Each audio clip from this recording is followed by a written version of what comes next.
Hey guys, welcome to my creative little corner of the internet here. I am so grateful that you have chosen to spend this time with me.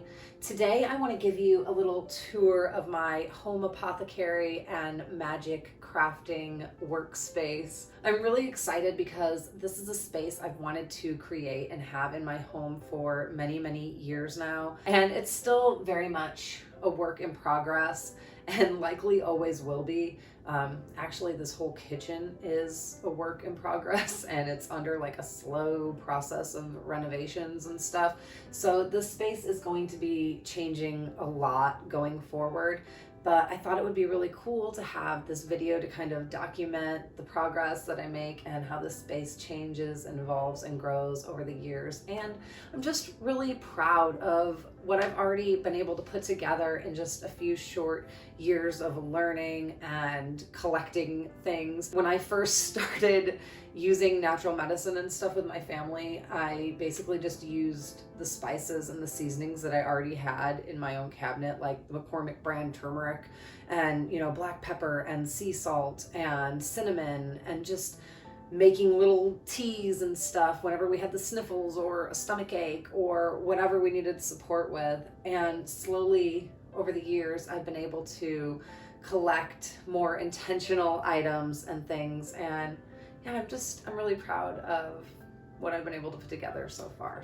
So what I really want from this space is a home for all of my tools that I use in medicine making and magic crafting. And I really don't draw a line between the two things, between like magic and any of the healing arts, because to me, like being able to use an herb that you were able to forage out of your own backyard to help support yourself through an illness or a disease or anything like that, that really is magic to me. Cooking and creating food is magic to me because you're doing it to nourish and nurture your own body and to heal your body in a lot of cases. Candle making or making perfumes or herbal teas at night before you go to bed. All of that stuff is magic to me. So this space is a place where I'm keeping stuff for that, as well as stuff that I use in my more spiritual rituals. All right, so let's just go ahead and get on into the tour. So up here I have all of my dried herbs and some barks and berries and flowers and things like that. And I don't have any fancy jars. These are all just recycled from things that I use at home. That just feels better to me right now. I do want to get a label maker at some point because I think it would make them all look more uniform and a little bit neater. But this is, good enough, and this is working for now. So I have some more herbs down in the cabinets, but these are the ones that I use most commonly. I'm not going to go through and list every single one of the herbs up on this shelf just for like the sake of time in this video, but the ones that I really use a lot are the ones right here in the front: the elderberries, lemon balm, lavender, and chamomile, marjoram. I use a lot of peppermint and dandelion leaf. This is white willow bark that I've recently started experimenting with. But yeah, all the ones here in the front in the little glass bottles are ones that we grew in our own garden, and I'm really proud of those, and I love using them with great intentions in cooking and different rituals and things like that. Making teas, it's just somehow much more powerful when you created it like totally from seed with your own hands. So yeah, I use all of these things in either herbal teas or tinctures, tonics, or to make like infused oils that I may use in certain salves. So variety of uses with all of those things. And of course, I would love to have a collection like 10 times this size of dried herbs one day.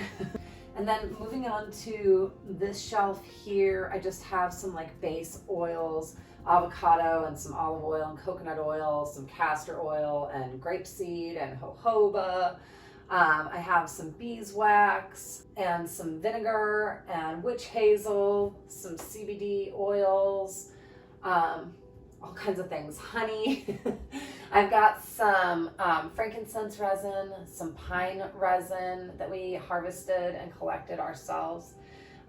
and some Palo Santo, Himalayan salt, and some Angelica root, which I recently just had a really amazing experience with. Yeah, so a variety of different things up there.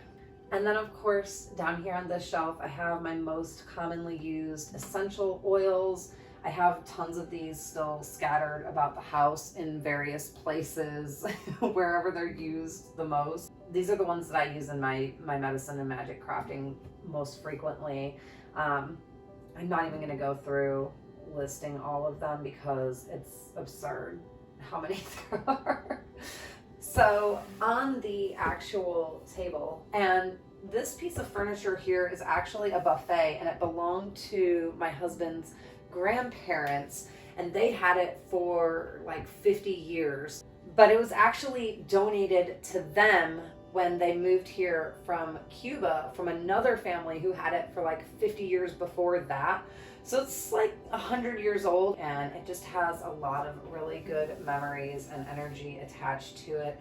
And it's such a wonderful space to use for these practices. So on top here, I have this really pretty material with the names of all the herbs written on it and some of their uses and the really beautiful pictures of all the herbs, and I just love it so much. And then down here I just have some reference books for like herbs and medicines and essential oils and things like that. These are just my most commonly used and some of my most favorites. I have stacks and stacks more of them in my office, but these are what I'm really using and working with a lot right now.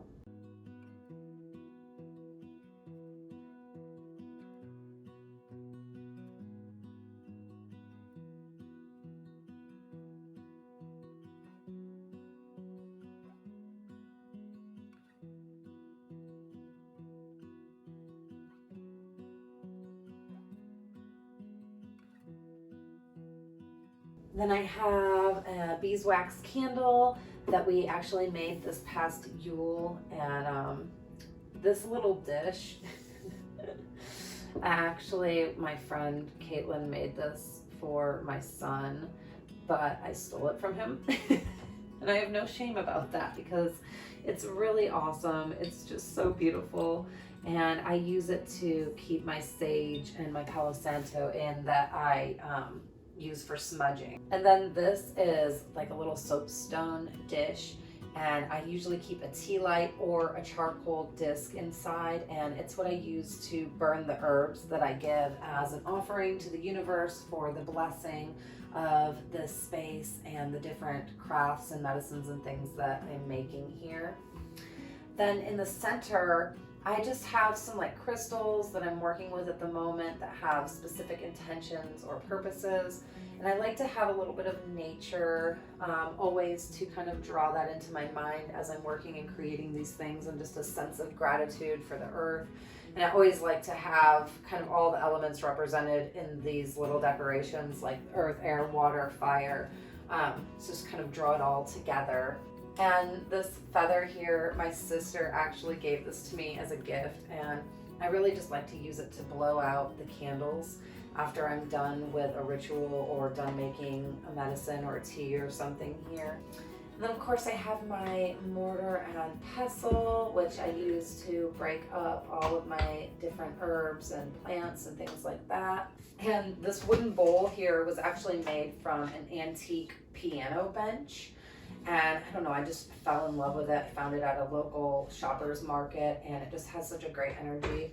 I use it to keep some various like stones and crystals and other little charms and trinkets that I like to use in my crafting. And then here, these are just some pine needles that we had foraged because I was using them, Soul had a cough, and we were crafting some things with that. And then there's just some various cells and things here that don't quite have a permanent home yet.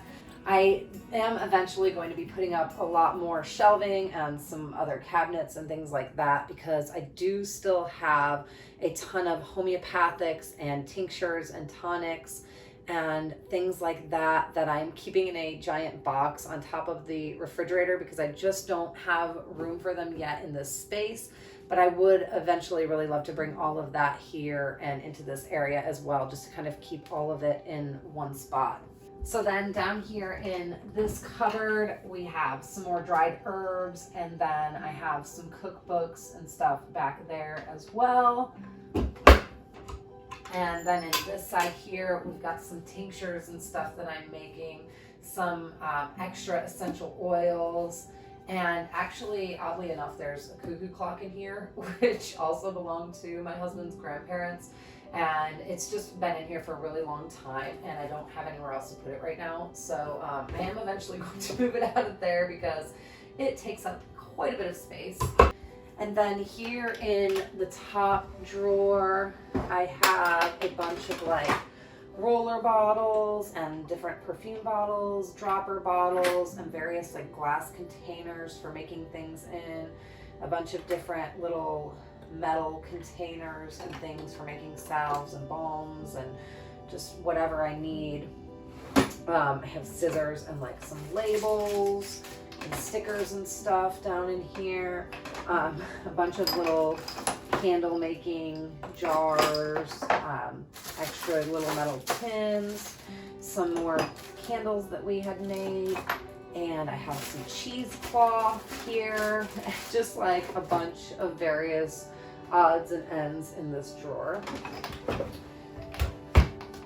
And then down here in the bottom drawer, I have all of these little altar cloths because I always like to lay something out on here on the top of the table when I'm working, because for one, I don't want to spill anything on this material, but also I feel like it just brings extra intention into the practice or whatever it is that I'm making at that time. So I like to choose specific cloths just based on my intentions or my feelings at that time or that day. And then on this side of the drawer is just a bunch of various decorations that I use in my little altar spaces throughout the house. I have a ton of little areas that just have bits of nature and little decorations.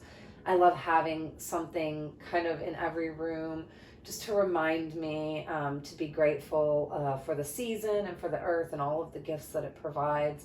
And so these are just a ton of little decorations for various seasons that I like to lay about the house or, you know, put on this space here as well. And I have more in the laundry room, little decorations and stuff, and you can never have enough.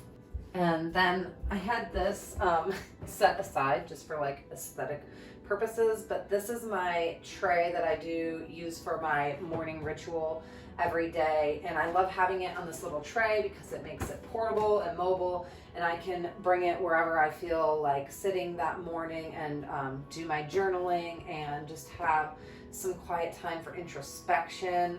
So these are tools that I use in that practice every day. I have my journal here, which I write in. I try to write in every morning, but sometimes I don't get to it every single day. This Modern Runes book, which is fantastic, and I use that to kind of help me understand the runes, which are something that are handmade. My friend and I made these in her clay studio, and these are just such a wonderful, beautiful tool. Some essential oils. This is the Divine Destiny collection, and I use this in my meditation most days, and I'm just absolutely in love with this whole collection. Then I have some oracle decks that I like to draw cards from, just to get a little inspiration and maybe even have a mantra for the day. And I have my tarot deck, which is the Wheel of the Year tarot, and these cards are just absolutely gorgeous. I love the artwork on them. I have such a deep, strong connection to this deck, and I've gained so much perspective and understanding of self since I have started using it, and I'm absolutely in love with it. I have this little deck, pocket full of goddesses, and sometimes there's just a moment where you need something to focus your energy on to help you draw in whatever it is, you know, the intention that you have. So I love having these little cards. This is my little bowl of smudging things that I use, some sage, some stuff I've harvested from my front yard, sandalwood, and some just various things like that that I like to use when I feel the need to smudge or just burn something and clear the air before my ritual in the morning. I have some crystals on here. This piece of amethyst I've had for most of my life. I've had it since I was like maybe 9 or 10 years old. And then I have this bottle with some blue tansy oil in it that it just helps me spark some inspiration in the morning. This is a little jar of dried herbs that I like to use as an offering to the universe for its blessings in my morning ritual. I have this little bell that I like to ring. And then I have this reflexology ring that is really good to help relax and calm the mind and body. And then I have this set of mala beads that my sister found for me, and I use those in my meditation and my mantra each morning. But yeah, this usually sits up here and I just bring it about whenever I need to use it. And these are all things that are just like super sacred and super special to me. So yeah, that's the basic gist of what I have going on over here. I can make any tincture or salve or tea or anything that I really need. If I want to craft a special perfume or a roller bottle or a candle or something, especially for friends and family, I just absolutely love being able to give handmade gifts that are created with intention like that. Or if somebody gets hurt or there's a cut or a scrape or a rash, or I'm feeling anxious or just having a rough day, I know that I have this space that I can come to and find a solution, or like 100 solutions most of the time. And it makes me feel really good and really fulfilled to have this space that I can use to support myself and my family in that way. All right, guys, that's all I've got for today. I hope you enjoyed touring my home apothecary and my magical workspace. If you're not already, make sure you subscribe to my channel so you can stay tuned and see how this space changes and grows and evolves with time. I'm so grateful to have this platform to share this content and my experiences and whatever else I feel called to create. And I am especially grateful for all of you here watching. I will see you all next time, and until then, take care. Bye.